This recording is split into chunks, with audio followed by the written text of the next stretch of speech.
The Whale, 2022 film. The Whale is a 2022 American psychological drama film directed by Darren Aronofsky and written by Samuel D. Hunter, based on his 2012 play of the same name.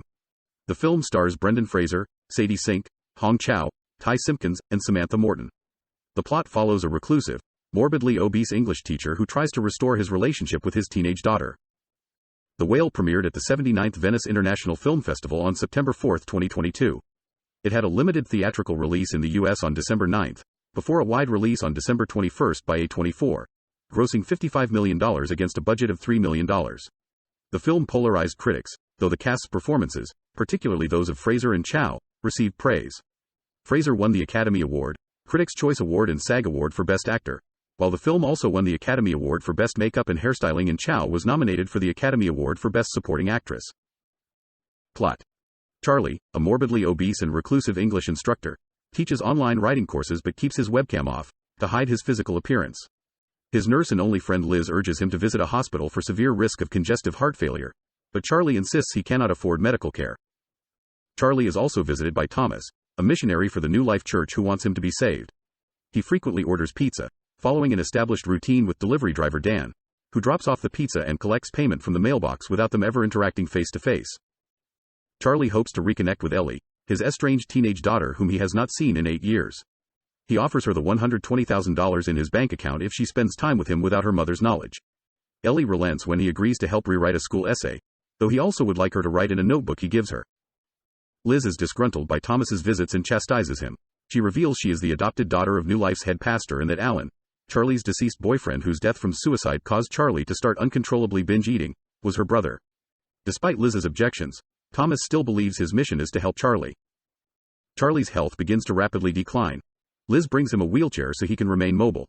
Ellie places crushed Ambien into Charlie's food.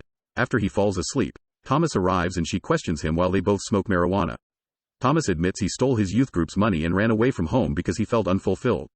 Ellie secretly records their conversation. Out of concern, Liz brings Mary, Charlie's ex-wife and Ellie's mother, to visit. A heated exchange occurs in which Charlie reveals the amount in his bank account that he planned to leave Ellie, causing Liz to storm out over being lied to about why he avoided medical treatment.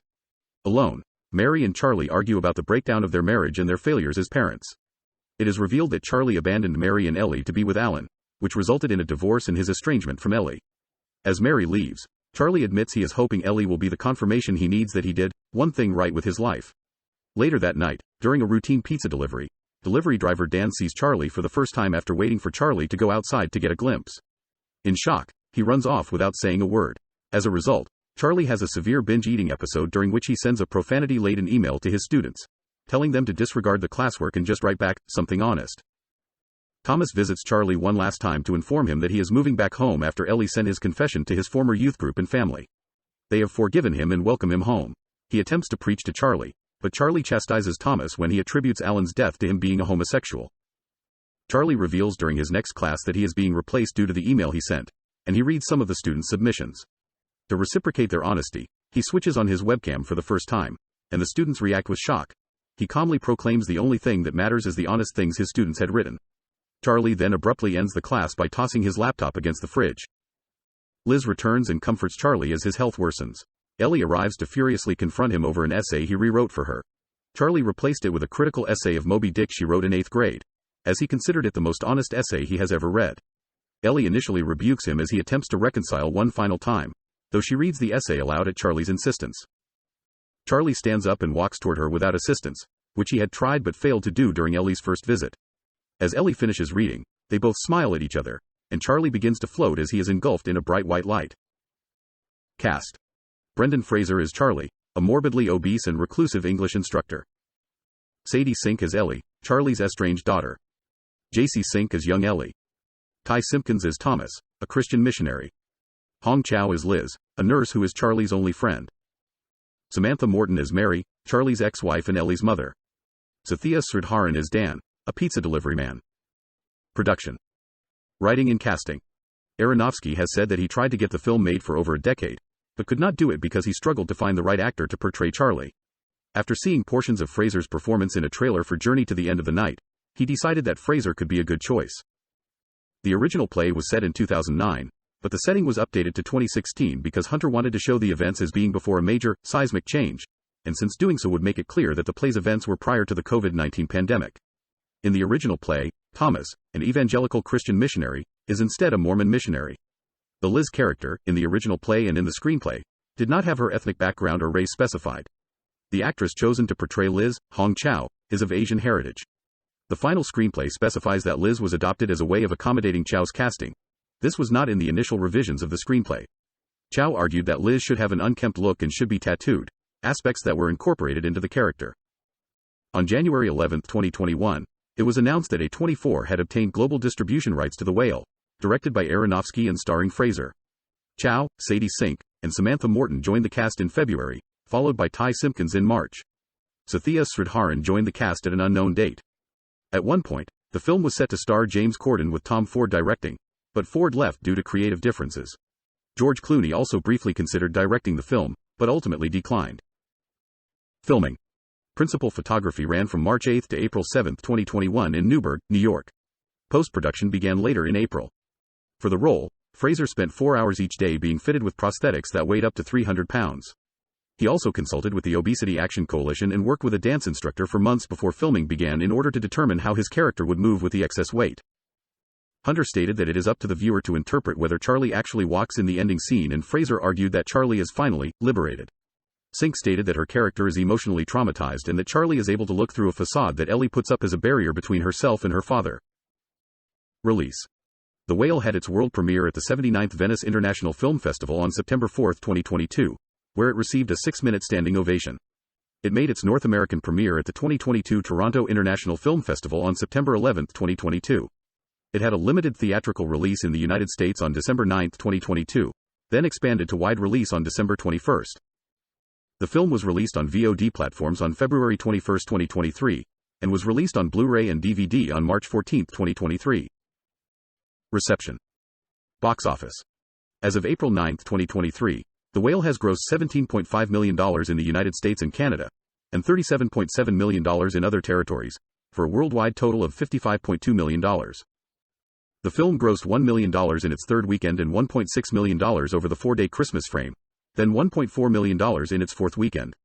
It then expanded to 1,500 venues on the sixth week of its theatrical run and grossed $11 million domestically, somewhat temporarily breaking the ongoing trend of the general public losing interest in prestige films in a movie-going environment altered by the COVID-19 pandemic. These results were attributed to the praise and awards buzz for Fraser's performance. Critical response. Review aggregator website Rotten Tomatoes reported an approval rating of 64%, based on 332 reviews, with an average rating of 6.6/10. The site's critics' consensus reads, "Held together by a killer Brendan Fraser, The Whale sings a song of empathy that will leave most viewers blubbering." Metacritic, which uses a weighted average, assigned the film a score of 60 out of 100, based on 57 critics, indicating mixed or average reviews. According to MovieWeb, the film polarized critics and audiences. The Whale received positive feedback at the Toronto International Film Festival, with particular praise for Fraser's, Chow's and Sink's performances. When the film had a limited theatrical release, Variety reported that the reviews have been polarizing, with others, than Variety's review, criticizing the film's portrayal of fat people. Glenn Kenny of RogerEbert.com praised Aronofsky's direction and Fraser's performance, writing that the story is one of different levels of heartbreak and human misunderstanding, and Aronofsky and Fraser have taken substantive risks, in the name of an insistent empathy. Robbie Collin of The Telegraph gave it a perfect 5 stars, writing, "Fraser seals his comeback in a sensational film of rare compassion." Richard Roper of the Chicago Sun-Times described the film as an empathetic, haunting, beautiful, heartbreakingly moving story of a broken man.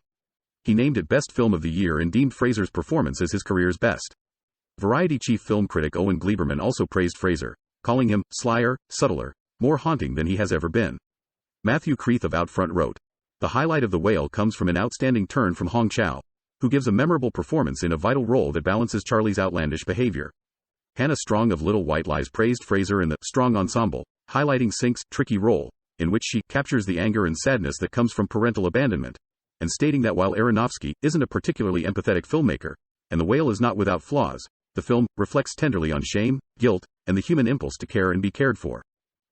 Richard Lawson of Vanity Fair wrote that the film meant to be a poignant consideration of guilt, sexuality, religion, remorse. But we really only know that because the movie shouts it at us. He also criticized Fraser's performance as lost. Mark Hansen of Slant magazine felt that Aronofsky reigns in his typically ostentatious style, but Considering how Liebaitig's camera leeringly treats Charlie as an unsightly object of pity throughout, it's difficult to deny the film's fat phobia, though its mawkishness is no less oppressive. Katie Rife of Polygon wrote, "If you look at The Whale as a fable, its moral is that it's the responsibility of the abused to love and forgive their abusers. The movie thinks it's saying, you don't understand, he's fat because he's suffering. But it ends up saying, you don't understand, we have to be cruel to fat people because we are suffering." Aronofsky and Hunter's biblical metaphor aside, fat people didn't volunteer to serve as repositories for society's rage and contempt. The film has received criticism for its portrayal of the main character.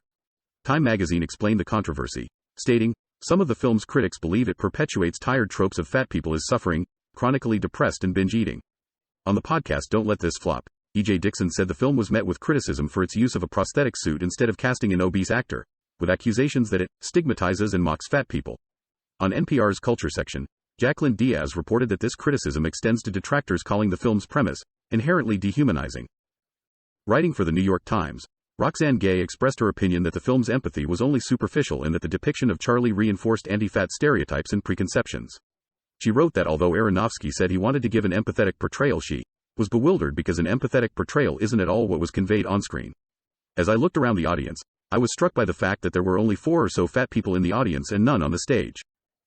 Director Darren Aronofsky responded to the controversy by defending the film, saying the criticisms make no sense.